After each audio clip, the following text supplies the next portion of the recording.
경제가 직격탄을 맞으면서 하루아침에 일자리가 없어지거나 또 구직난을 겪는 분들이 늘어나고 있습니다.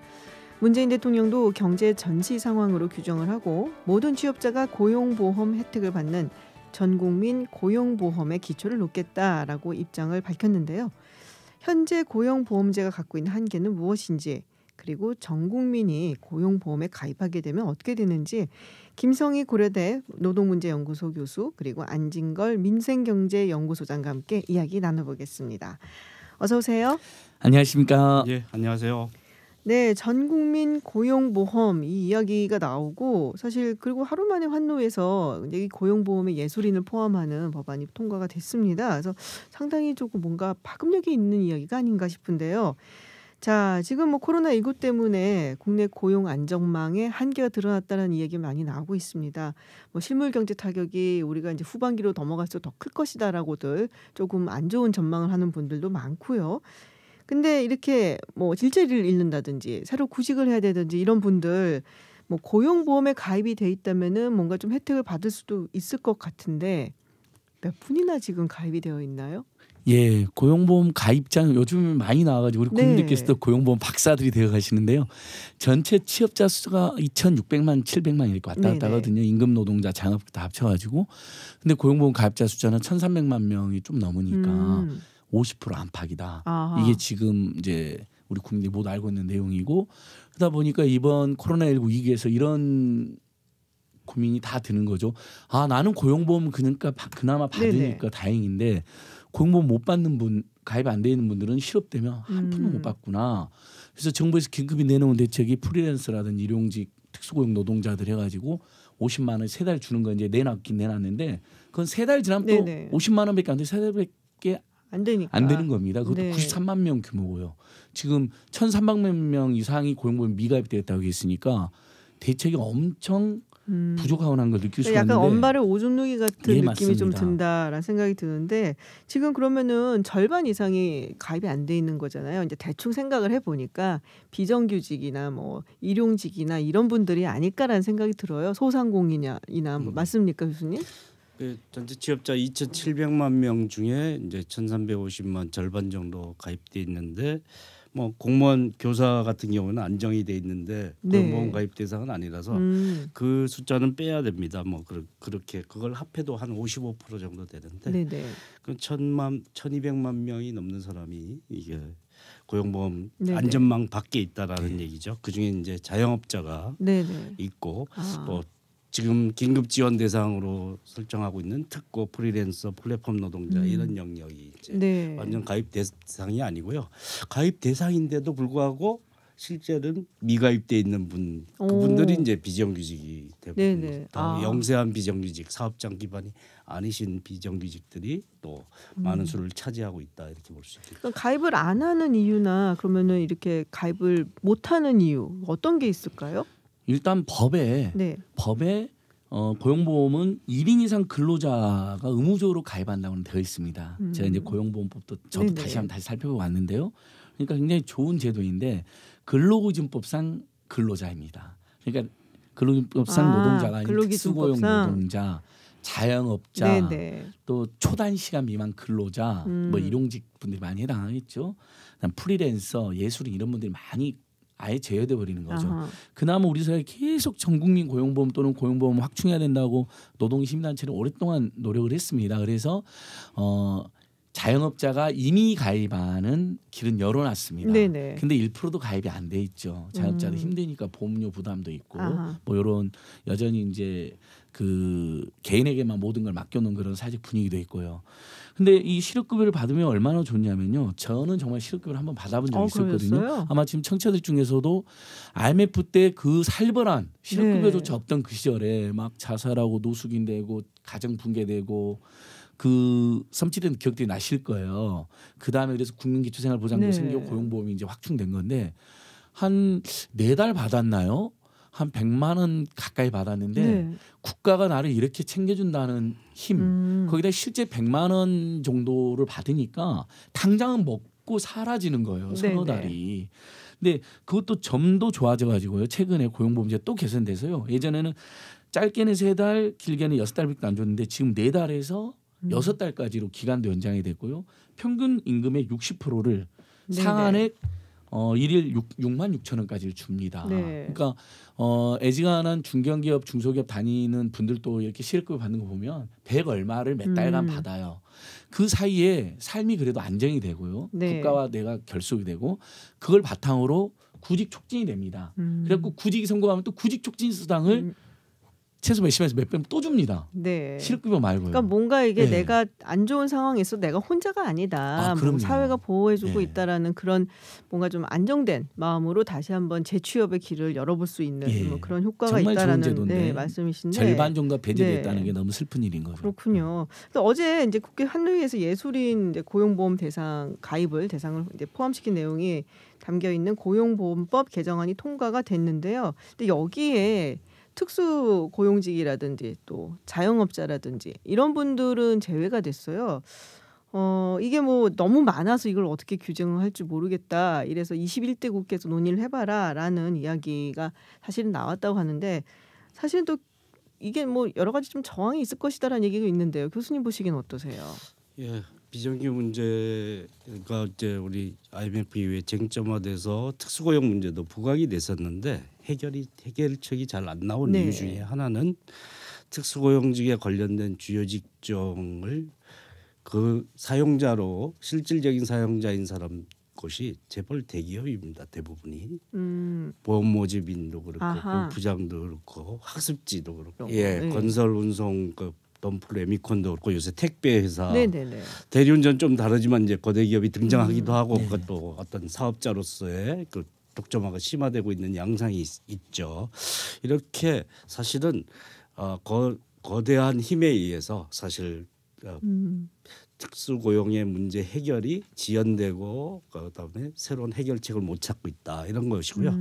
그걸 이제 근로기준법상의 임금 근로자로 봐야 된다라는 논란이 있지만 그와 별도로 지금 논의는 그건 빼고라도 지금 IMF 코로나19 사태로 긴급 지원 대상으로 할 만큼 생계 불안에 시달리는 분들이 대표적으로 특수고용 플랫폼 노동자니까 이들 긴급 지원을 하지 말고 상시적으로 보호할 수 있는 제도망 그게 고용보험망 안으로 들어오게 하자 이런 논의에 대해서도 약간의 디테일을 가지고 이제 문제를 크게 부각시키는 것인데요. 뭐 구체적인 방법은 다 어쨌든 검토가 돼 있고요. 결단만 하면 되는 것인데 네. 그런 이제 핑계로 사실 특수고용의 실질적인 사용자들에게 부담을 준다라는 것이 배후에 작용하는 그런 이 논의가 이번에도 네네. 통과되지 않은 이유가 아닐까 생각합니다. 자영업자의 경우는 어떤가요? 자영업자의 경우에도 지금 뭐 임의가입 형식으로 하니까 0.38%밖에 가입 안 하는데 자영업자 중에 예. 자기가 부담해서 네네. 다 부담해서 사용자가 없으니까 자기가 사용자니까 그렇군요. 그러니까 사용자 부담분을 어떻게 해결해 줄 것이냐 하는 문제가 초점이 되죠. 그래서 완전히 이제 조세 기반으로 실업 부조로 가면 영세한 그 자산도 소득도 낮은 사람들이 실직의 위기가 생길 정도로 소득을 상실했을 때만 조세로 지원해 주는 제도인데 네. 보험망 안에 들여오려면 기여금을 내서 자기가 위험에 대비해야 되는 거죠.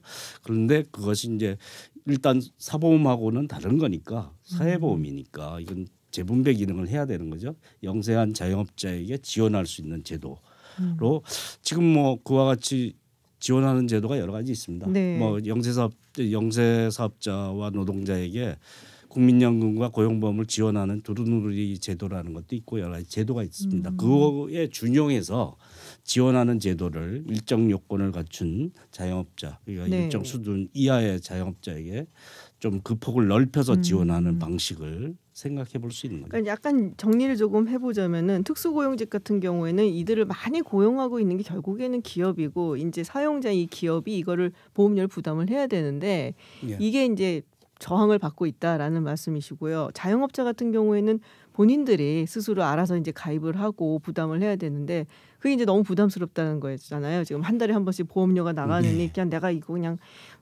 잘 되겠지. 그러고서는 그냥 통장에 넣어버리는 곳을 택한다. 이제 그거를 좀 막기 위해서면 이제 영세 자영업자 같은 경우에는 뭐 국가에서 보조를 해준다든지 이런 방식으로 좀 보완을 하는 것이 필요하다라는 말씀이신 거죠. 예, 그러니까 현행 고용보험료가 총 급의 1.6%입니다. 네. 근데 이제 사업장에서 고용주가 0.8%, 네네. 노동자 0.8% 내거든요. 근데 이걸 어떤 새로 가입하는 분들을 프리랜서, 예술인, 영세영업자한테 1.6%를 다 내고 들어와라 그러면 그렇죠. 사실 부담스럽죠. 이건 상식적으로 봐도 부담이 네. 되잖아요. 그분들에게는 예를 들면 0.8%만 받고 나머지는 정부가 지원한다거나 아니면 아까 특수고용 노동자들을 사실은 고용 형태가 아니라 사업으로 해놨지만 그걸로 이득을 보는 온청이 있습니다. 예를 들면 온청들의 네네. 그런 부담을 일부 지게 한다든지 하는 방식으로 원청에서. 논의를 하면 얼마든지 기술적으로 이분들 근데 예를 들면 우리가 지금 호주처럼 보험료가 없이 모두에게 실업부조를 주자는 건 아니잖아요. 아, 호주는 그래요? 네, 호주는 이제 그런 형태로 운영된 나라이고 이번에 우리나라에서도 실업부조 그러니까 보험을 가입하지 않았다 하더라도 예를 들면 고졸이나 대졸 처음에 졸업했는데 실업 상태인 경우 있잖아요. 취업이 안 된 상태. 이분들은 고용보험을 낸 적이 없기 때문에 그렇죠. 실업급여도 안 나와요. 근데 얼마나 그 답답하겠습니까? 그래서 이제 좀 이따 얘기할 국민취업지원제도가 이제 통과되긴 했는데요. 이제 우리는 이제 그 두 개로 가는 건데 네네. 보험료 안 내고 완전히 정부가 세금으로 실업부조를 해줄지 이 부분은 너무 큰 변동에서 지금 대한민국에서 바로 정하기 쉽지 않고 우리는 고용보험 틀이 있었으니까 다만 고용보험에 가입되지 않는 분들에게 지금 현행 노동자 내는 0.8% 정도를 0.8% 내고 정도. 들어오고 그걸 혹시 이득을 보는 사업장이 있다면 그분들이 일부 부담하게 하는 그런 방식은 저는 근데 이 충분히 가능하다고 봅니다. 0.8%라면 나머지 이제 그 0.8% 요거는 국가에서 만약에 부담을 해준다 그러면은 결국 또 이제 증세 논란이 일 거 아니겠어요? 예. 어떻습니까? 그렇죠. 그 부담분에 지금 이제 긴급지원제도로도 영세 자영업자에게 지원을 해주고 또 특수고용 플랫폼 노동자에게도 지원하고 있지 않습니까? 이 긴급지원제도로 이런 위기 상황에 닥쳤을 때 하는 것과 상시적인 제도를 만들어서 그걸 안정성을 더 높이면서도 그러니까 큰 재정적인 소요는 더 아주 늘지 않는 방식으로 택할 수 있다. 이런 기본망이 안 깔려 있는 나라는 대부분 현금 살포하지 않습니까? 미국 같이 현금 살포.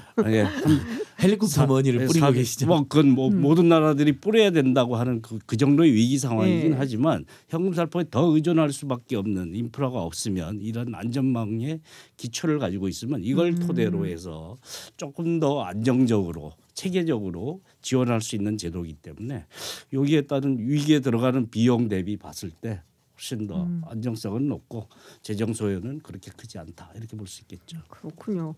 아 근데 깜짝 놀랐어요. 호주는 그냥 준다고 해서 실업급여를. 그러니까 이제 우리가 복지국가로 가는 과정에서 모든 나라들이 경로를 달려야 하잖아요. 뭐 고부담 고복지도 있고 중부담 중복지도 있고 소부담 소복지도 있을 텐데 그럼 보험료를 내게 해가지고 그 사람들만 혜택을 줄 것이냐?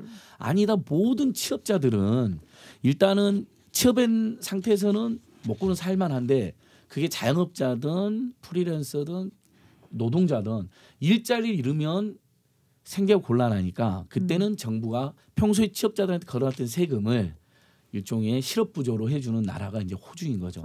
우리는 그걸 채택하지 않았잖아요. 고용보험을 채택했으니 고용보험 미가입돼 있는 분들을 이번에 전국민 고용보험으로 흡수를 하되 보험료를 낸 적이 없어가지고 고용보험에 가입한 적이 없거나 보험을 낸 적이 없어서 사각지대에 있는 분들이 이른바 생애 첫 실업자들 또는 장기 실업자. 왜냐하면 실업급여가 아까 제가 말씀드린 것처럼 최장 6개월이거든요. 그거 지나면 또 실업이 안 돼요. 취업이 안 되고 있는 분도 있을 수 있거든요. 이제 이런 분들은 부분적으로 실업부조로 보완하는 것으로 이번에 대통령 3주년 그 특별 대국민 성명에서 그게 그 골자가 확인이 된 거거든요. 근데 그게 이번에 노동시민단체가 발표한 총선 정책 요구안하고 똑같습니다. 그러니까 이제 부분적 내용은 차이가 있다 하더라도 그 골자가 똑같아요.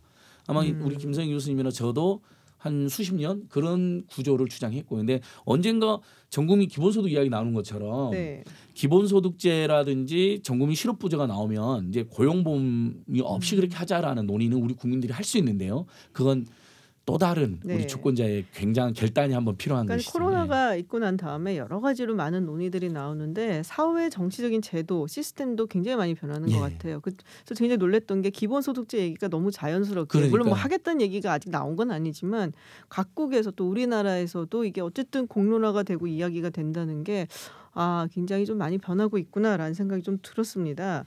근데 지금 사실 코로나19 때문에 앞으로 더 이제 실업자 수도 늘어날 거라고 좀 비관적인 전망이 있고요. 그렇다 보면은 이제 고용보험 이거 신청하는 분들도 많아질 거고, 근데 현재 이미 고용보험 기금이 조금 적자를 보고 있다라는 얘기가 있거든요. 네.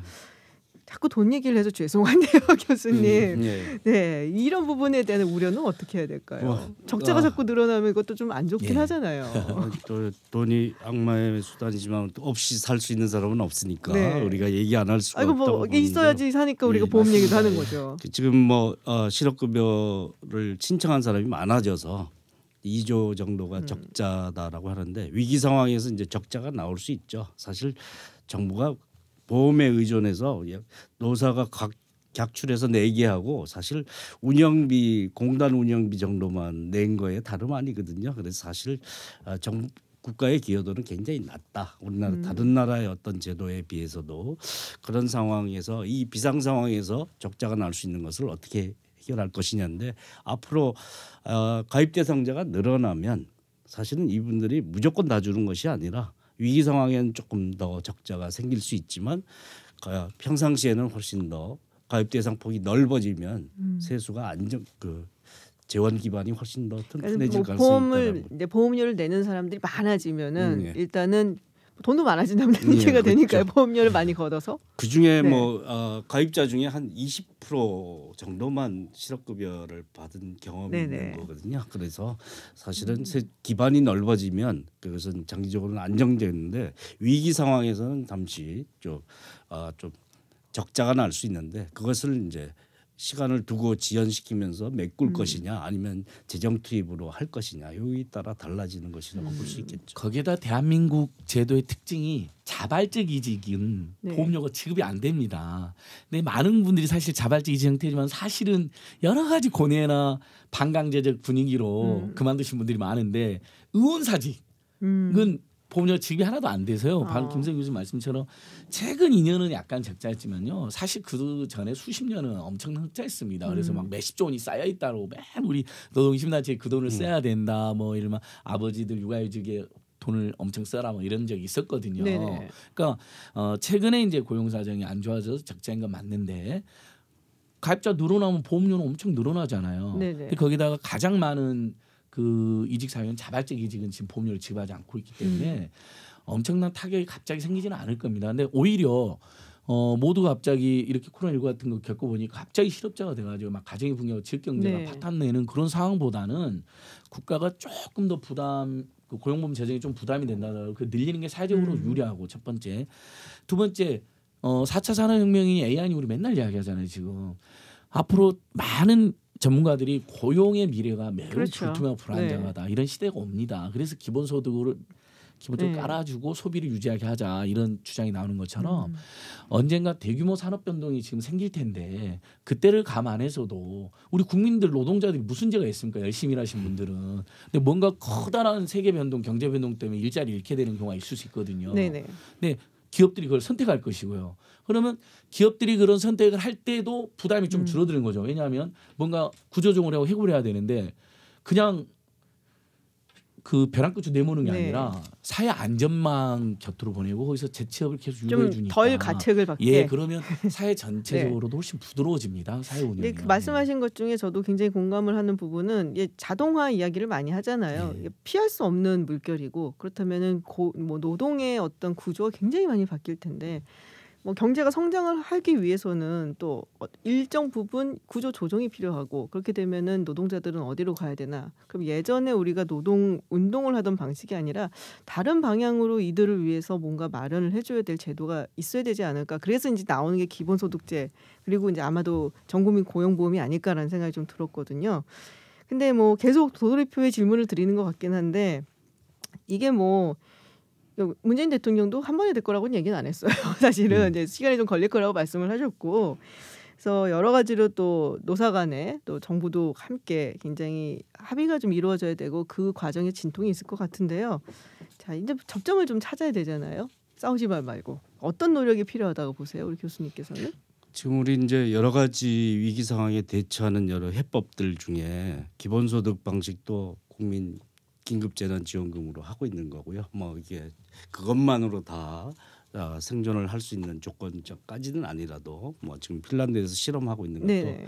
금액이 이제 우리 주는 수준 뭐 개인당 주니까 네네. 우리보다는 크지만 그런 수준인데 그것도 있고 고용보험 안전망의 사각지대 해소하는 확대하는 것도 있고 거기에 빠진 사람들에게 긴급 지원하는 제도도 만들고 있고 그다음에 소상공인 지원이나 기업 지원 책은 또 별도로 이루어지는 거죠.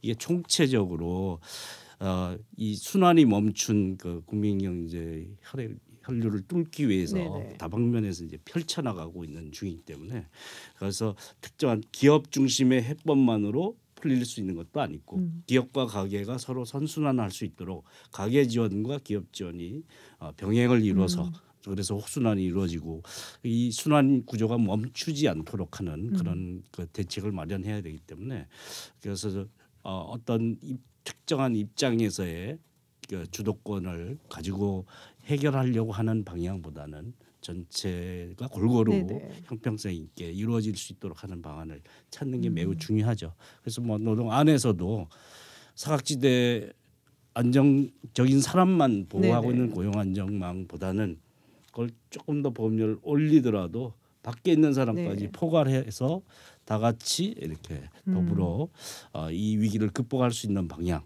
그리고 어떤 앞으로 위기가 닥쳐도 긴급 지원에 의존하지 않고 제도를 가지고 상시적으로 해결할 수 있는 그런 네네. 채비를 비 오기 전에 맑은 날에 준비를 지붕을 해야 고쳐야 되는데 네. 비가 약간 새고 있을 때라도 빨리 고쳐서 그다음에 앞으로 다시 셀 네네. 때는 이게 쏟아져서 그것에 떠내려가는 사람이 생기지 않도록 하는 제도로 이렇게 아니 뭐 구축할 이거를 필요가 딱 있죠. 우리 거 뜯어가서 저쪽만 도와줘라는 생각이 들지 않도록 예. 뭐 이 안에 들어와 있는 예. 사람, 고용시장 밖에 있는 사람 그리고 기업도 함께 좀 도움을 받을 수 있는 그 누구도 좀 나는 왜 이렇게 맨날 뜯어가기만 해 뭐 이런 얘기 안 나오게 뭔가 좀 이렇게 조절하고 합의를 이룰 수 있게끔 뭐 설득의 과정이 필요하다라는 말씀 같아요. 예. 재난지원금 논란 한번 잠깐 네. 보시자고요. 70% 줄 거나 100% 줄 거냐 해서 세금 많이 내는 분들은 제외되니까 그다음에 소득 얼마 차이로 제외되는 분들 얼마나 억울합니까. 또 부자들은 계속 세금만 내고 복지에서는 제외되는 것도 어색하고 위기는 모두에게 닥쳤는데 그래서 여야 간의 진통 끝에 네. 야당이 마지막까지 입장을 바꿔서 소고기를 먹이긴 했지만 재난지원 100% 지금 지급되니까 벌써 오늘 이틀 만에 수백만 명이 신청하고 있고 실제 풀뿌리 경제 치는 게 확실하거든요. 이 재난지원금도 그런 논쟁 끝에 통과됐는데 이건 100% 국민 세금으로 지원해 주는 거잖아요. 근데 이 전국민 고용보험 좀 더 설득력 있는 게요. 100% 세금으로 지원해 달라는 게 아니에요. 우리 국민도 보험료를 0.8%나 네네. 내겠다는 겁니다. 그렇죠. 다 앞으로 전국민 고용보험은 취업자는 다 내겠다는 거예요. 거기에 따라서 예를 들면 기업도 그걸로 그 노동으로 이득을 네네. 보는 기업도 있으면 0.8%든 그렇죠. 우리 민주노총이나 노동기준학처럼 혹시 더 규모가 엄청 큰 기업들 우리가 네네. 근로소득세 그 급에 따라서 좀 다르게 보죠. 세율이 네. 올라가는 것처럼 네. 세율을 조금 더 올려서 누가 부담 조금만 더 지면 전국민 고용보험 되고 그다음에 급격한 경제 변동, 사회 변동 때 훨씬 안전해지니까 기업도 손해가 아니라 기업도 좀 더 많은 선택지가 있을 수 있거든요. 이건 윈윈의 게임입니다. 그렇죠. 그러니까 재난지원금 논쟁도 저는 우리 사회가 성숙하게 해결했다고 보거든요. 일부 진통 끝에. 네. 근데 100% 세금은 재난지원금 논쟁도 우리가 성숙하게 해결한 대한민국이 우리 국민들이 0.8% 정도 내겠다. 향후에 아마 모든 국민 입장에서는 조금 더 안전해지면 0.9% 정도 올라갈 수도 있을 거예요. 일부 그동안 보험료들이 일부 올라갔거든요. 사실 최근에 좀 올렸었고. 근데 고용보험료 좀 오르는 건 우리 국민들이 수용을 많이 해주는 편이에요. 예. 그렇게 극렬한 반대는 없으셨어요. 왜냐하면 나중에 혹시 모르니까 우리한테 다시 돌아오니까 아까 말한 것좀 100에서 200만 원 돌아오니까. 그러니까 항상 이렇게 우리가 불안해하는 것보다 지금 조금 손해를 보는 것 같아도 서로에게 이제 나중을 위해서 조금 모아놓는다든지. 그리고 기업 입장에서도 어떻게 보면은 이게 사회에 기여하는 사회적 책임을 하는 부분일 수도 있다. 이제 그런 부분에 이제 설득을 해서 합의점을 찾아가는 게 중요하다라는 말씀 같습니다. 네, 오늘 전국민 고용보험에 대해서 이야기를 나눠봤습니다. 네, 지금까지 안진걸 민생경제연구소장 그리고 김성희 고려대 노동사회연구소 교수와 이야기 나눴습니다. 오늘 말씀 고맙습니다. 고맙습니다. 감사합니다. 네, 해외 뉴스 알아보는 서울타임즈 시간입니다. 전주현 캐스터와 함께합니다. 어서 오세요. 네, 안녕하세요. 자, 오늘 첫 뉴스는 이거예요. 트럼프 대통령이 지금 승리했다라는 선언을 했습니다. 이게 그러니까요. 도대체 뭔 소리예요? 지금 계속 발생하고 있는데 확산되고 있지 않나요? 네, 그렇습니다. 계속 급증을 하고 있는데도 우리는 그 순간을 마주 있고 승리했다. 뭐 이렇게 얘기를 한 거예요. 식구 같아요? 네? 식구 같아요. 시. 네, 그러니까요. 그래서 지금 이번 주에 1,000만 건의 진단 검사 완료도 넘어선다. 우리는 다른 나라보다도 거의 2배나 더 많이 했다. 이렇게 얘기를 하면서 검사를? 또 우리가 제일 많이 했다. 뭐 이렇게 자화자찬하는 얘기를 했습니다.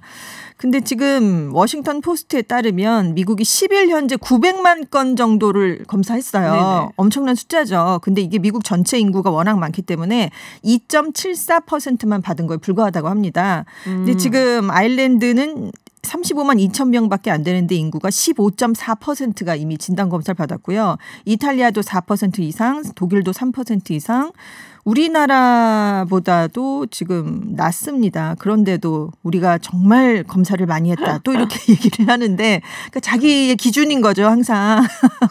근데 지금 미국 거의 모든 주들에서 코로나19가 감소하고 있다 이렇게 주장을 하는데 이게 하루 신규 발생과 사망 추세를 지나치게 단순화한 것이다. 이런 비판이 나오고 있어요. 그러니까 지금 전체적으로 감염자 수는 4월 중순에 이제 최고치를 기록했다가 조금 줄어들긴 했습니다. 하지만 몇몇 주 미네소타, 네브라스카, 사우스다코타 뭐 이렇게 몇몇 주에서는 여전히 계속 증가하는 추세를 보이고 있기 때문에 이렇게 그냥 감소하고 있다 이렇게 얘기를 단순하게 얘기할 수는 없는 거죠. 그래서 지금 하루에 수백만 건의 진단검사가 더 필요한 거 아니냐 이런 주장이 전문가들 사이에서도 나오고 있고 아무튼 너무 이르다 이런 비판도 나오고 있습니다. 제가 그거를 사실 숫자를 계속 체크를 해서 보거든요. 네. 나오잖아요. 계속 매일매일 그 체크할 수가 있는 데가 있어요. 네네. 보면은 이제 전반적인 트렌드가 처음에 이제 뉴욕에서 가장 많고 물론 이제 지금도 많지만 그렇습니다. 그리고 난 다음에 시골로 이렇게 확산이 되는 분위기예요. 그래서 증가율로 보면은 시골에 있는 주들 약간 좀 그런 주들 특히 트럼프 대통령 지지하는 주로 팍 퍼져나가고 있기 때문에 어떻게 보면 트럼프 대통령이 지금 가장 조심해야 될 때가 아닌가 싶은데 그렇습니다. 이런 말을 해서 깜짝 놀랐습니다. 얼마나 이게 조금 심각한 수준인데 이렇게 얘기를 하지라고 하는 것이요. 미국의 총 감염자가 지금 134만 명 정도거든요. 네네. 근데 2위부터 7위까지 6개국 환자 수를 합한 것보다 미국 혼자가 더 많습니다. 그러니까 우리가 승리했고 뭐 줄어든 아닌 것 같은데. 그러니까 이렇게 얘기하기는 조금 이른 게 아닌가 그런 생각이 듭니다. 자, 다음 이야기는 이제 백악관입니다. 백악관 뚫렸다는 얘기를 저희가 며칠째 계속해드렸는데요. 지금 마스크 착용을 의무화 지침을 이제서야 내렸습니까? 네, 드디어 내렸습니다. 왜냐하면 이제 계속 이제 많이 나왔잖아요. 감염자가 벌써 2명이나 나왔고 자가격리되는 이제 사람들도 나오고 그래서 지금 11일부터 백악관의 대통령 집무동이죠. 웨스트윙에 출입하는 모든 인사의 경우 마스크 또는 안면 가리개 착용이 요구된다. 이런 메모가 배포가 됐습니다. 그래서 건물 안에 있을 때 그 사람들이 다 마스크를 써야 되고요. 다만 책상에 앉아 있거나 다른 사람과 사회적인 거리두기를 유지할 수 있다면 그런 상황은 예외가 적용된다고 합니다. 그래서 지금 뭐 제라드 쿠슈너 뭐 선임 고문도 그렇고 다들 지금 마스크를 쓰고 참석을 했는데 트럼프 대통령에게는 적용되지 않을 것으로 알려졌어요. 그럼 전부 마스크 쓰고 있는데 트럼프 대통령 혼자 안 씁니다. 네, 그러니까 기자회견 했는데 뒤에 배석하는 인사들이 있잖아요. 그 사람들은 다 썼어요. 그리고 트럼프 대통령에게 질문을 하는 기자단들도 다 썼는데 본인만 답변하는 트럼프 대통령만 안 썼고요. 펜스 부통령이 자가격리 동의하지 않고 출근하겠다라고 말씀을 드렸잖아요. 근데 역시 마스크를 안 쓴 상태로 출근하는 모습이 포착됐습니다. 그래서 권력의 1인자, 2인자에게 이 코로나19 불감증이 아직도 여전한 게 아니냐 이런 지적이 많이 나왔습니다. 뭔가 좀 모범을 보여야 되는 게 아닌가라는 생각을 할 수도 있는데요. 그러니까요. 그래서 네. 다른 이런 얘기가 나오더라고요. 다른 사람들이 다 쓰니까 안 써도 괜찮다는 얘기냐. 다른 사람들이 다 막아놨으니까 네. 나는 괜찮다. 네. 그런 건가 이렇게 이런 얘기가 나오더라고요. 자, 이 이야기는 사실 코로나19 초반부터 나왔습니다. 코로나19로 중국이 가장 이제 처음으로 네. 타격을 받으면서 미국하고 중국하고 1월에 맺었던 네. 무역 합의 1단계 무역 합의요. 네, 이거를 수행해낼 수 있을 것인가. 일단 중국이 굉장히 많이 사줬어야 되거든요. 그렇습니다. 돈이 지금 없을 텐데 뭐 이런 얘기가 코로나19 나왔어요. 때문에 중국의 2월 도시지역 실업률이 네. 6.2%를 기록했고 3월은 5.9%를 기록했어요. 근데 문제는 3억 명이 넘는 농민공, 자영업자 피해가 반영되지 않은 수치입니다. 연말이 되면 실업률이 9%까지 뛰어오를 수 있다. 이런 전망이 나왔어요. 아이고. 근데 실업, 임금 삭감이 이제 결국 수요 감소로 이어지면서 그래서 지금 중국이 미국의 2천억 달러를 추가 구매하기로 약속을 했었는데 이걸 과연 실행할 수 있겠느냐 이런 전망이 계속해서 나오고 있습니다. 그래서 미국 전략문제연구소가 최근 보고서를 발표했는데 올해 미국의 대중 상품 수출액을 600억 달러 정도로 전망을 하면서 미국과 중국 간 합의를 충족하는 데 필요한 1,866억 달러에 한참 모자라는 것이다 이렇게 지적을 해놨어요. 근데 지금 중국 상황도 안 좋으니까 과연 이거를 달성할 수 있겠느냐 이런 얘기가 계속 나오고 있거든요. 그래서 재협상, 뭐 관세부가 이렇게 다양한 시나리오가 제시됐는데 트럼프도 좀 안 한다고 그랬고. 안 한다고. 재협상을 하겠습니까? 물어봤더니 관심 없다. 딱 이렇게 얘기를 그냥 일축을 해버렸어요. 그래서 계속해서 중국이 약속을 지키지 않으면 우리도 합의를 파기하겠다. 지금 이렇게 얘기를 하고 있는데. 지금 굉장히 중국에 대해서 신경질적인 반응을 보이고 있군요. 트럼프 대통령이. 네. 본인의 지금 재선 가도에 가장 네. 걸림돌이 돼버렸는데 코로나19가. 그래서 지금 미중 간 신냉전 이런 얘기가 계속 네네. 나오고 있잖아요. 맞아요. 그래서 중국 내에서는 이거 협상을 다시 해야 되는 게 아니냐라는 얘기가 강경파 일부에서 지금 계속 나오고 있는데요. 아무튼 트럼프 대통령은 관심 없다. 관심 이렇게 없다. 단호하게. 얘기를 해버렸습니다. 자, 코로나19 확산으로 세계 경제 이게 주식 시장만 봤을 때는 V자 반등 막 네. 이랬었거든요. 근데 또 다른 이야기들이 나오고 있는 것 같아요. 그렇습니다. 사실은 역대급 통화 재정 정책을 쏟아낸 국가들이 많아지니까 네네. V장으로 반등하지 않겠는가라는 게 초기 전망이었어요. 네. 근데 월스트리트저널이 이 경기 흐름이 코로나19 사태를 극복해가는 과정에서 왜 우리가 나이키 로고인 스위시 마크 형태를 보일 것이다. 그러니까 완만하게 점진적으로 이렇게 올라간다는 거죠. 네. 떨어졌다가 최악의 상황에서 곧바로 경기가 회복되는 V자형을 기대하는 낙관론이 점점 그래서 줄어들고 있다고 합니다. 그래요? 그래서 상당 기간 경기 침체를 겪다가 빠르게 회복하는 U자형 반등도 이제 기대하기 어렵다라고 월스트리트저널은 얘기를 했어요. 그래도 L이 아닌 게 어디예요? 그러니까 근데 그 얘기도 나오고 있어요. 그러니까 그래요? 지금 V도 있고 U도 말씀을 네. 드렸잖아요. 그러니까 지금 이중 침체라고 더블딥이라고 하는 네네네. W형으로 W. 갈 수도 있다 이런 얘기도 나오고 있고 그 예전에 이제 글로벌 금융 위기 때 그 미국은 그 U자형으로 갔다가 네. 저기 유럽은 W형으로 갔거든요. 네네. 근데 이번에는 완전히 새로 와서 L자형도 나올 수 있고요. 그리고 이제 Z자형. 한번 성장을 했다가 왜냐하면 이제 돈을 많이 쏟았으니까 네네. 한번 성장했다 가파르게 다시 꽉 꺾여서 저성장을 계속하는 Z가 나올 수 있고 정말 이게 제일 무서운데요. 끝도 없이 추락하는 I자형을 그릴 수도 있다라는 설마. 굉장히 비관적인 전망까지 함께 나오고 설마 있습니다. 그렇게까지 하겠습니까? 그러면 안 진짜 되겠죠. 정말 무서운 개발하겠죠. 일입니다. 네, 그렇죠. 빨리 나와야 될 것 같아요. 없었으면 그래 절대로 그런 일은 없었으면. 상상도 하기 싫습니다. 네, 알겠습니다. 자, 코로나19 일단은 걸렸다가 네. 완치 판정을 받는데 또 재확진 이런 얘기 우리도 꽤 있었어요. 그렇습니다. 네. 지금 이탈리아 감염자의 사례를 통해서 일부 환자에서 코로나19 회복기가 비정상적으로 긴 특이성을 보인다라고 뉴욕타임스가 보도를 했는데요. 지금 밀라노에 사는 한 59세 남성이 치료를 받고 3월 16일 검사에서 음성 판정을 받았습니다. 그러면 나아야 되는데 그 이후에 한 달이 넘도록 마른 기침, 피로감을 계속 보이고 있는 거예요. 그리고 이제 한 29세 남성도 뭐 음성 판정을 받았는데도 장기간 복통, 피로감, 열감을 계속 호소하고 있습니다. 근데 이 두 사람의 경우만 그런 게 아니라 많은 환자들이 코로나19 당시 겪었던 피로감이나 무력감 증세가 사라지지 않는다라는 그런 호소들을 하고 있는 거예요. 그래서 어떤 이유에선지 다른 호흡기 바이러스 감염증에 비해서 회복에 오랜 시간이 걸리거나 증상이 지속되는 환자가 적지 않다 이런 보고가 나오고 있습니다. 근데 코로나19가요. 머리부터 발가락까지 전신을 공격하는데요. 그래서 신장, 심장, 간, 신경의 손상을 일으키는 것으로 알려져 있는데 이런 손상 중의 일부가 코로나19의 2차 감염에 따른 결과로 알려져 있다고 합니다. 근데 사실 그런 기사를 봤어요. 네. 도대체 이 바이러스에 대해서 알 수가 없다. 알 수가 없죠. 네. 정말 특이한 현상들이 네, 그런 굉장히 얘기를 많이 많이 나오고 들었어요. 있잖아요. 그래서 정말 이게 무섭고 그래서 장기적 변화가 어떻게 나타날지는 정말 아무도 모른다라고 뉴욕타임스가 지적을 했습니다. 그래서 정말 드리고 싶은 말씀이 네. 사실 이제 젊은 청년 같은 경우는 네네. 조금 빨리 극복을 한다는 얘기도 그렇습니다. 있고 하지만 네. 이게 정말 어떤지 모르는 우리가 네. 아직까지도 모르는 바이러스이기 때문에 다들 좀 조심을 해야 되지 조심하는 게 않나. 훨씬 좋겠죠. 예, 그런 생각이 네. 많이 듭니다. 이게 좀 기가 막힌 뉴스인데 마지막이라서 조금 네.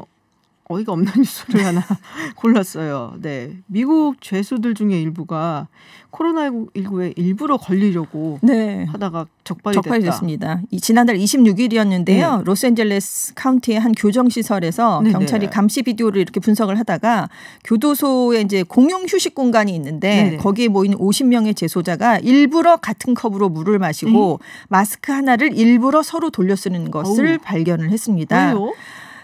코로나19에 일부러 아니, 걸리겠다는 왜 얘기죠. 걸리겠다는 거예요? 왜냐하면 비교적 경미한 범죄를 저지른 수감자를 대상으로는 지금 코로나19가 심각하니까 네. 형기를 꽉 채우지 않고 풀어주는 조기 석방 제도를 시행하고 있거든요. 그러니까 코로나19에 걸리면 내가 석방돼서 나갈 수 있겠지라고 네. 생각을 해서 아. 이 재소자들이 이렇게 모여서 일부러 걸리려고 하는 이런 행동을 아야. 했다고 합니다. 그래서 아무튼 이 재수들을 지금 형사 기소하는 방안을 경찰이 검토 중입니다. 네, 범법 행위를 했으면 책임을 져야죠. 범법 행위에서 들어가셨는데 그러니까요. 네, 거기서 네. 또 이어졌네요. 네, 알겠습니다. 네, 해외 뉴스 알아보는 서울타임즈 여기까지 듣도록 하겠습니다. 전주현 캐스터였습니다. 오늘 고맙습니다. 네, 감사합니다. 라떼는 말이야. 네, 모르는 사람이 없을 정도로 굉장히 유명한 말입니다. 자, 오케이 부머 이런 말씀은 좀 들어보셨는지 모르겠는데요. 이게 미국에서 젊은 세대들이 이제 기성세대가 뭐 충고를 한다든지 뭐 이러려고 할 때 이제 알았으니까 그만하세요. 뭐 이런 의미라고 합니다. 이제 온라인상에서 굉장히 사용이 많이 되었던 유행어인데 이게 이제 세대 갈등을 좀 대변하는 그런 신조어처럼 됐습니다. 그래서 세계 갈등이라는 게 우리만 겪고 있는 것이 아니구나. 전 세계가 겪고 또 고민하는 문제인 것 같아서요. 최근에 세대 소통 멘토로 나선 분 모셨습니다. 이봐 젊은이를 쓴 리틀 콜드 작가와 함께 이야기 나눠보겠습니다. 안녕하세요. 네, 안녕하세요. 반갑습니다. 네, 인사 한번 좀 간략하게 네, 소개하면. 안녕하세요. 저는 이바 젊은이를 쓴 리틀 콜드 김종찬 작가라고 합니다. 주변에서 왜 리틀 콜드니 필명이 왜 리틀 콜드냐 이렇게 많이들 물어보시더라고요. 네네. 그래서 제가 오늘 이 특별한 티를 입고 왔는데요. 아. 여기 보시면은 김이 좀 차면 이렇게 물음표로 돼 있거든요. 유튜브로 들어오셔서 보시면 되겠네요. 네. 네. 김이 좀 차면 이게 무슨 뜻인지 아십니까, 박사님? 김이 좀 차면? 바로 김종찬인데요. 김종찬. 해서 좀찬 나는 리틀 콜드구나 해서 필명 리틀 콜드가 됐습니다. 제가 그리고 좀 네, 제가 받았진 않아. 이러면서. 조금 찬 사람이어가지고 네, 또 그렇게 됐어요. 그렇군요. 네. 자, 근데 세대 소통 멘토라고 하셨어요. 네. 이거 뭐 자격증이 있어야 되는 건가요? 다소 연관된 자격증은 있습니다. 제가 그래요? 저희 그 55살 연상의 그녀를 좀 이해하고자 취득한 그 노인체육 지도사란 자격증은 있는데요. 먼저 청취자분들께 좀 말씀드리고 싶은 게 저는 뭐 노인의학 전문가라든지 네. 뭐 심리 전문 뭐 그런 전문가가 아니고요. 누구보다 그 모든 세대와 갈등을 겪은 사람으로서 지금 그리고 초고령자와 13년간 세대 갈등을 겪고 오늘도 겪고 있는 사람으로서 오늘도? 네, 세대 차이와 세대 갈등에 네. 정말 할 말이 많은 그런 세대속 멘토라고 할 수 있겠습니다. 네. 지금 55살 연상 그녀라고 하셨어요. 네, 맞습니다. 네. 누군지 소개해 주실 수 있어요? 바로 저희 할머니십니다. 할머니. 네. 그렇군요. 저도 한 33살 연하남과 살고 있는데. 네. 이해했습니다. 뭐 아직까지는 말은 잘 듣습니다만은. 네. 근데 할머님과 지금 13년? 네, 맞습니다. 동거 중이라고. 네, 그러면 그 전엔 같이 안 사시고 지금 네. 어쩌다가 그러면은 같이 살게 되신 거예요? 제가 정말로 큰 병이 있었어요. 네네. 그게 바로 중학교 2학년 때인데 아마 예측하시는 분들도 계시겠지만 중2병이거든요. 네, 병이 아주 몹쓸병, 아주 몹쓸병. 그래서 저희 아버지께서 네. 저한테 하나 제안을 하셨죠. 너 그렇게 나랑 대립도 있고 갈등도 있고 속 썩일 거면은 차라리 큰 데 가서 있어라 해서 서울로 그때 전학을 자연스럽게 가게 됐고요. 뭐 거처라고 할 것 고민할 것도 없이 그냥 할머니네로 결정돼서 그렇게 동거를 시작하게 됐습니다. 그렇군요. 그러니까 중이병에 걸린 아들의 병을 고치기 위해서 네, 네, 할머니 집으로 아버님이 맞습니다. 보내셨다. 네. 책 소개 좀 해주세요. 이봐 젊은이 이건 어떤 책인가요? 이봐 젊은이 쉽게 말씀드리면 네. 고령자 대처 매뉴얼이면서 요즘엔 저는 이렇게 소개하고 있어요. 이게 어떻게 보면은 젊은이 대처 매뉴얼일 수도 있겠다는 생각을 하거든요. 이 책은 제가 55살 차이 나는 저희 할머니와 그 둘이 13년간 살았던 그 일상을 담고 있는 어떻게 보면 에피소드이면서 제가 아까 처음에 말씀드리기를 모든 세대와 세대 갈등, 세대 차이를 겪었다고 말씀드렸잖아요. 네. 그래서 고령자의 전형적인 특징 이런 부록도 담고 있고요. 네네. 또한 이들에 대해서 우리가 젊은 우리 밀레니얼 세대가 어떻게 대처해야 될까 하는 어떤 그런 매뉴얼. 네. 그리고 무엇보다 제가 준비한 20개의 선물이 있는데요. 네. 그것은 책에서 확인해 주시면 좋을 것 같습니다. 그렇군요. 메뉴 하나만 가르쳐 주세요. 매뉴얼이요? 예. 어떤 경우에는 이렇게 대처해야 되는. 보통 그 기성세대 분들이 혹은 부모님들이 너 뭐뭐 해라 하지 마라. 뭐 나가지 마, 술 먹지 마, 일찍 들어와 이렇게 말씀하시곤 하세요. 그리고 그런 거 하지 마라고 하시는데 여기서는 저는 그 제일 첫 번째 메뉴에는 역마살을 추천드리고 싶어요. 역마살? 네, 역으로 생각해보고 맞춰주며 살자. 네, 이런 거 되게 약해. 추자는 게 아니고요. 네, 그냥 맞춰주며 사는 게 어떻게 보면은 그들과 더 잘 지낼 수 있고 무엇보다 내가 스트레스를 덜 받을 수 있는 그런 거더라고요. 그래도 나가고 싶을 때 있을 거 아니에요. 저도 어릴 때 그랬어요. 있죠. 네. 가끔 있어요. 있는데 반항하고 막. 요게 또 하나가 더 나오는데요. 네. 일단은 그 자꾸 나가지 마라라고 하시는 어떤 부모님과 그전에 부모 그 분위기를 좀 훈훈하게 만들어 놓고 좀 설득을 시키는 것도 좋은 방법인 것 같아요. 그러니까 처음부터 싫어요 나갈 거예요 하지 말고 그렇죠. 네네. 네 알았어 했다가 근데 이런 게 있는데 요거는 좀 잠깐만 갔다 오면 안 될까? 뭐 약간 이런 식으로. 이미 세더스톤 고수신데요. 말로는 잘하고요. 네, 33살 연하남하고는 뭐 말로 그렇게 써.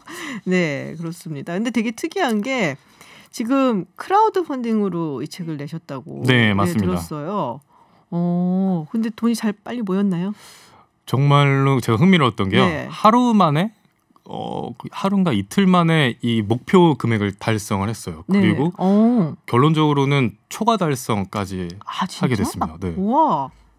그래서 많은 분들이 세대 차이라든지 세대 갈등 그리고 저의 어떻게 보면 그 할머니랑 같이 예전부터 살았던 그 스토리를 되게 공감을 많이 하신 것 같아요. 그러니까 할머니라는 그 이름이 또 엄마랑은 조금 다르게 이렇게 뭔가 주는 느낌이 있어요. 네, 맞아요. 그냥 뭐랄까 포근하고. 정이 있다고 해야 될까요? 네, 맞아요. 네. 엄마하고는 굉장히 많은 감정이 복합적으로 얽혀 있는데 할머니는 그냥 포근하고 그냥 맞습니다. 받아주고 뭐, 응석 부리고 우리 강아지 뭐 우리 새끼 내 네, 새끼 맞아요. 밥 먹으라 뭐 이런 것들 있잖아요. 그렇죠. 그리고 세대 갈등 얘기를 굉장히 많이 하긴 하는데 어떻게 보면은 이런 책을 많이 또 사보고 또 크라우드 펀딩으로 이렇게 돈이 빨리 금세 모였다는 거는 그걸 좀 그래도 극복하고 싶어하는 사람들이 훨씬 더 많지 않을까라는 생각이 또 드네요. 네, 맞습니다. 제가 그래서 이 책을 쓰기 전에 제가 사업을 그렇게 많이 해보진 않았지만 뭐를 하기 전에 되게 시장 조사를 많이 하잖아요. 그래서 인터넷에 사람들이 어떤 생각을 하고 있을까를 한번 검색을 많이 해봤어요. 그랬더니 찾아보니까 뭐 세대 차이 세대 갈등을 해보니까 이른바 뭐 요즘 틀딱이라던가 꼰대 아재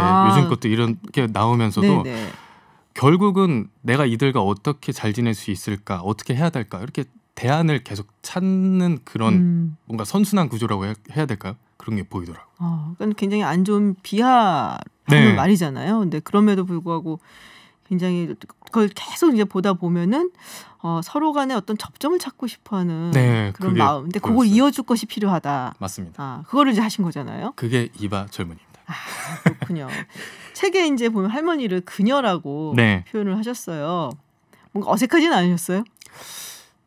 저는 되려 할머니라고 처음에 집필 때 할머니라고 기재를 했었는데요. 그게 더 어색했어요. 왜냐면은 저는 처음에 책을 쓰게 된 계기가 저 같은 동년배들한테 얘들아 진짜로 초고령자와 고령자들이랑 사는 거는 진짜 극한 직업이야 이렇게 말을 해주고 공감을 얻고 싶었거든요. 근데 할머니랑 어떤 이슈가 있었을 때 메모해둔 거를 쫙 보면서 집필을 하다 보니까 그땐 내가 좀 더 이기적이지 않았을까 한 번 더 이렇게 좀 뒤돌아보게 되더라고요. 그러니까 사람이 그런 게 있어요. 말로 하거나 행동으로 막 나올 때랑 시간이 조금 우리가 쿨오프 한다 그러잖아요. 시간이 좀 지난 다음에 또 글로 이렇게 적으면 제3자의 시각으로 약간 보게 되는 것 같아요. 네, 맞습니다. 네. 그래서 굉장히 좀 다르게 보일 때도 많긴 하더라고요. 그래서 그녀라고 이렇게 딱 불렀는데 할머니 좋아하세요? 그녀라고 지칭한 거에 대해서? 할머니는 되게 싫어하셨어요. 정말요? 왜? 버릇없는 놈이라고. 아 정말? 네. 어떻게 내가 그녀나 너의 할머니지 하나밖에 없나? 엄마기도 하고 할머니인데 왜 그렇게 했냐? 네. 서로 좋아하셨을 것도 같은데. 아직 이해를 못하세요. 그래요? 네. 우리 33살 연하남이 저한테 그녀라고 하면은 되게 좋을 것 같아요. 정말요? 네. 약간 그러니까 친구가 되는 느낌도 있고. 네, 맞습니다. 네. 네, 그래서 되게 좋을 것 같은데. 그렇군요. 지금 책에 이제 보면 노인과 살 경우에 절대 하면 안 되는 것 3가지를 꼽으셨어요. 네. 네, 제가 읽어드리면 하나가 이어폰 꽂기 금지, 음악 크게 틀지 말기, 네. 그리고 문 닫지 말기. 왜 그런지 좀 설명해 주세요. 일단은 문 닫지 말기는 정말 네. 하시면 안 돼요. 이게 안 됩니다. 그래요? 네, 부모님과는 모르겠는데 할머니가 노인하고 살 때는 문 닫으시면 안 됩니다. 왜냐하면 저희 할머니가 지금 귀도 되게 안 좋으시고 네네. 허리도 안 좋으시고 다리도 굉장히 안 좋으세요. 그래서 할머니랑 제 방이 화장실 하나를 두고 이렇게 있는데요. 네네. 할머니가 저를 자꾸 부르세요. 중찬아 뭐 자연인이 안 나온다. 뭐 이거 TV 좀 틀어주라. 이런 식으로 말씀을 하시는데 매번 제 방을 왔다 갔다 하실 수가 없거든요. 그래서 제가 문을 조금 열어놔요. 제가 뭐를 잘 들리게. 네. 근데 여기서 하나 흥미로운 일화가 있었는데요. 네. 아니 할머니 저 좀 이제 그만 좀 부르세요 하고 제가 엄청난 솔루션을 제시했던 게 있어요. 할머니랑 저는 전화 무제한으로 해놨으니까 문자? 전화를 하시라. 전화? 네, 문자는 못하시고 전화를 했더니 흥미롭게도 한 2-3일간 전화를 하시더라고요. 네네. 근데 다시 아날로그가 좋으신지 원점으로 돌아갔습니다. 전화보다 그냥 부르는 게 편하거든요. 맞아요. 더 단순한 거예요. 맞습니다. 사실은 그렇구나. 그래서 이제 문을 닫으면 안 된다. 네. 음악을 크게 틀지 말기. 이것도 비슷한 건가요? 이것도 약간 비슷한 맥락인데요. 제가 음악 감상하는 걸 되게 좋아하거든요. 크게 네. 틀면서. 근데 크게 틀면 또 중찬아는 그런 그녀의 부름이 잘 들리지가 않아요. 그렇죠. 네. 그리고 어떻게 보면 요 이어폰 꽂기 같은 경우에도 블루투스 이어폰 같은 요즘 무선 이어폰 네네. 있잖아요. 그거를 꽂고 있다는 사실 자체를 인지를 못하세요. 맞아요. 맞아요. 이게 잘 안 보이기도 하거든요. 네, 맞습니다. 근데 저도 저희 연하남이 딱 꽂고 있잖아요. 네. 그러면은 말하기 싫어. 뭐 약간 이런 태도로 보이기도 해요, 가끔. 네, 저희 할머니가 네. 실제로 그렇게 말씀하셨어요. 너는 할머니야, 할머니 말이 그렇게 스트레스냐? 네, 맞아요. 그렇게 말씀하셨어요. 그러니까 엄마랑 얘기하기 싫어. 약간 이런 태도인 것 같아서 지금 할머니 막 빙의하고 있어요 지금. 네. 요건 좀 설명을 해주셔야 돼요. 책 후반부에 나는 그녀가 매일 죽었으면 좋겠다라는 네. 구절. 이게 무슨 말인가요? 이게 책에 정확히 써 있는 대로 말씀드리면 네. 난당 죽바거든요. 난 당신이 죽길 다 바란다. 줄여서 얘기를 하는구나. 난 당신이 죽길 바란다. 이런 네. 내용인데요. 사실은 제가 정말 그렇게 썼다면 여기 나올 수가 없었겠죠. 그렇죠. 다른 의미인 줄 알고 물어본 거죠. 네, 반대의 의미입니다. 저는 할머니가 정말 오래 살길 바라거든요. 네. 그래서 그 밑에 숨은 뜻이 나오는데 그거는 책을 보시면 그 숨은 참뜻을 발견하실 수 여기서 있습니다. 이해해 줄 수 없다. 이런 또 마케팅 스킬까지. 네, 알겠습니다. 이게 네. 궁금하신 분들은 꼭 사보시기를. 네. 자, 지금 뭐 세대 소통 멘토 그래서 뭐 여러 가지 일을 많이 하고 계세요. 세대 차이 해우소, 해우소가 이제 화장실이라는 뜻이잖아요. 네, 맞습니다. 뭐 인터넷 카페도 운영을 하고 계시고, 근데 지금 회원들은 그러면은 젊은이가 많나요? 아니면은 좀 노년층이 많나요? 노년층이 많아요. 노년층이 많고. 조금 약간 짠하다. 네, 노년층이 네. 많아요. 어떻게 보면은 그 회원분들 중에 네. 한 70대 중반 되시는 분이 계시는데요. 그분은 요즘 너튜브 같은 그런 영상 콘텐츠 네네네. 거기서 치매 관련 강의를 하시는 분이거든요. 그분이 말씀하시기를 이런 카페가 생겨서 너무 좋다. 나는 어떻게 보면 내 손주건 내 뭐 며느리건 네. 그런 고민을 터놓을 수 있는 그런 공간이 필요했는데 여기 너무 좋은 것 같다 이렇게 말씀하시더라고요. 그렇군요. 노년층이 많다고 하시니까 정말 우리 어르신들이 좀 통화를 많이 하고 싶어하는구나. 우리랑 소통을 하고 싶어하는구나. 네, 이런 맞습니다. 생각이 되게 많이 드네요. 네, 근데 뭐 집에서도 그렇지만 직장 내에도 갈등이 많잖아요. 네 맞습니다. 부장님 딱 왜 부장님인지 모르겠지만 하여튼 부장님. 네. 직장 내 갈등 어떻게 보세요? 근데 세대 소통 멘토신데. 저는 뭐 물론 요즘 뭐 직장 내 뭐 불합 세대 갈등 어떻게 해결할 것인가 해서 뭐 한국 상에서도 보고서가 나오고 뭐 세미나도 열리고 하는데요.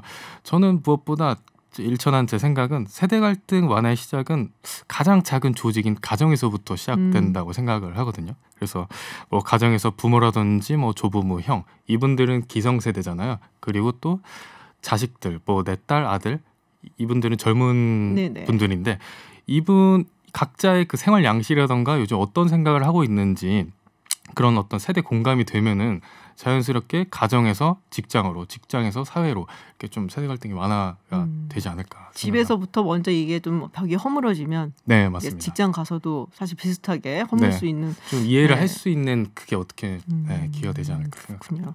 그럼 마지막으로 세대 갈등으로 고민하고 계시는 분들께 한 말씀.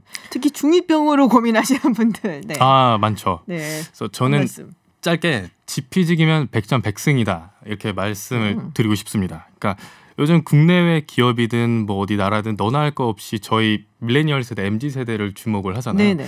근데 기성 세대는 저희에 대해서 뭐 배우고 학습하고 책도 읽고 막 저희들을 이해하려고 엄청난 노력을 하는데 저희는 되게 그러한 태도가 좀 소극적인 것 같아요.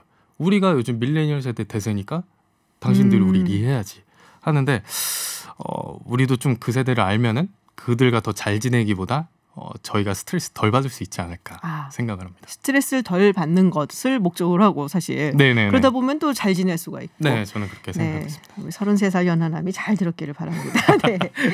네, 오늘 굉장히 재밌는 말씀 고맙습니다. 네, 세대 갈등을 해결해 주시는 세대 소통 멘토 리틀 골드 작가와 이야기 나눴습니다. 고맙습니다.